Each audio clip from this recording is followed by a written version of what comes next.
બે દિવસ પહેલા 20-21ની રાત્રિના વરાછા ઢાળ પાસે એક જાહેર શૌચાલયની બાજુમાં એક બેન જે એમના હસબન્ડ સાથેથી બંનેને ઝઘડો થતા અલગ અહીંયા આવી અને કડિયા કામ કરતા હતા.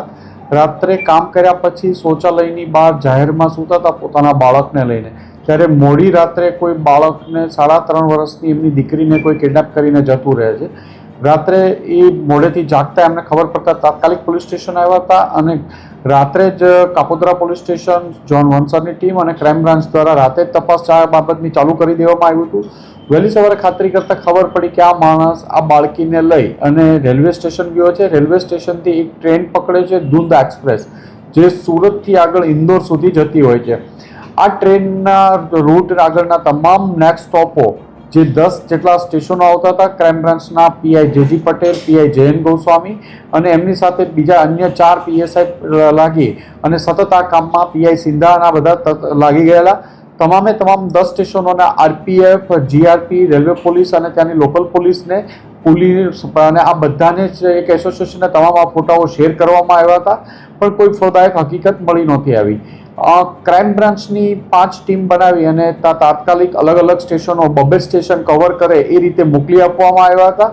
એમાં પીએસઆઈ દેસાણી અને એમની ટીમને એક માહિતી મળી કે રતલામ રેલવે સ્ટેશન આ વહેલી સવારે આને બાળકને લઈને ઉતરતા જોવા મળે છે અને રેલવે સ્ટેશનમાં સીસીટીવી નહોતા, પણ બહારની સાઈડ તપાસ કરતા એક જગ્યાએ એના જેવું શંકાના આધારે ખાતરી થાય છે કે કદાચ આ બાળક લઈને ઉતરેલો આ માણસ આ જ છે કિડનેપર. તમામ બીજી ટીમોને, આજુબાજુની ટીમોને તરત બોલાવી લેવામાં આવી. પીએસઆઈ મહિડા, પીએસઆઈ સિસોદિયા, લોકો બધા જ સાથે મળી અને ત્રણેય ટીમોએ આઈડેન્ટિફાઈ કરતા આ જ માણસને ત્યાંથી 5 કિલોમીટર આગળ એક 3 વ્હીલ ટેમ્પોમાં બેસી અને જતો દેખાય છે. એ ટેમ્પોવાળાને આઈડેન્ટિફાઈ કરતા ત્યાંથી ફરીથી આગળ એક બાજના ગામ છે, ત્યાંથી 50 કિલોમીટર રતલામથી થાય છે, ત્યાં બસમાં જતી દેખાય છે. બસનો નંબર મેળવી અને ક્રાઇમ બ્રાન્ચની ટીમે મોડી રાત્રે બસના નંબર મેળવવા, આઈડેન્ટિફાઈ કરવા સતત 48 કલાક સુધી લાગેલા રહી અને એ આઈડેન્ટિફાઈડ નંબર બસનો મળ્યો. બસના ડ્રાઈવરને એપ્રોચ કર્યો તો એણે કીધું કે આવો માણસ હતો અને બાજના બસ સ્ટેશન પાસે વહેલી સવારે આને 6 ઉતારેલો હતો. એક પણ સેકન્ડનો ટાઈમ બગાડ્યા વગર ક્રાઇમ બ્રાન્ચની તમામ ટીમો તરત બાજના સ્ટેશન પાસે ગઈ. વહેલી સવાર હતી. પોલીસ જ્યારે પહોંચી ત્યારે 5:30 વાગ્યા હતા સવારે, કાલે વહેલી મોર્નિંગમાં. એટલે ક્રાઇમ બ્રાન્ચની ટીમને કોઈ સીસીટીવીને એવું તો જોવા ન મળ્યું, પણ ત્યાં લોકોને વહેલી સવારે ક્રાઇમ બ્રાન્ચના અધિકારીઓ અને સ્ટાફના માણસો બધાને ફોટા બતાવતા હતા.